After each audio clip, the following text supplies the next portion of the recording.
Detroiter worried dirty dirt is being used in his neighborhood turned to his camera to expose this nasty problem. And then he called our Ronnie Dahl, and that's where we find Ronnie tonight.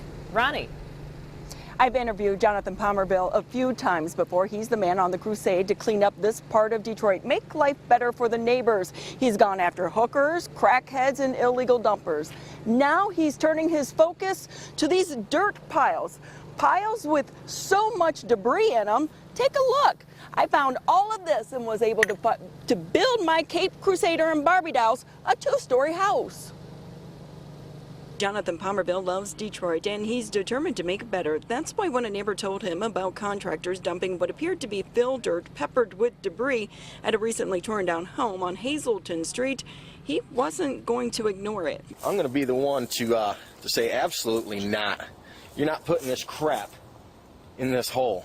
He posted his rant on YouTube and social media because what goes in the ground is this neighborhood's future. His neighborhood. It looks like foundation, looks like bricks, sewage, waste. You can't smell it today, but there was an odor yesterday. Would I build a farm on that? Absolutely not.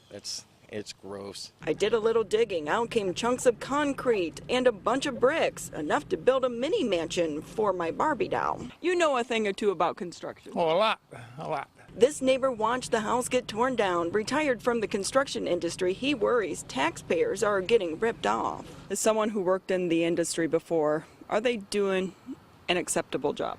No. No. Because we're enforcing the environmental laws. Mayor Duggan recently went before City Council to say demo costs are at an all-time high because contractors are held to higher standards and are doing better work. During his presentation, he said any dirt that is being used is good dirt. It has been certified as clean dirt. Mike Duggan was talking about the higher standard. This is not a higher standard. Well, according to the city of Detroit, this is the higher standard. But take a look at what I was able to find in the pile of dirt. I have some carpet, a little bit of tile. That would make a nice dance floor for Batman. Maybe hang a planter. We have glass, we have piping, not to mention these huge slabs of concrete. And look, I even found a fork for Barbie. I can feed her dinner.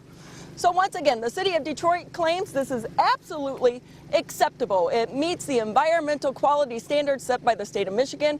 They released a statement. We'll put it up on our website. Now, also, Detroiters, we always want to remind you, you have another voice that you can turn to, and that's your city council member. So if you live over in this district, which is District 1, you'd want to go ahead and call James Tate. He's your elected leader. He's your voice at City Hall. You have a problem, you have an issue, give them a call because you're paying them. For now, we're live in Northwest Detroit. Back to you. Ronnie, I'm glad you've got your gloves on.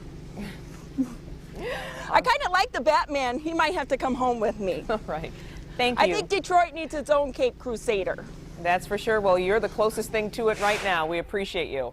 All right, we have some good news on the animal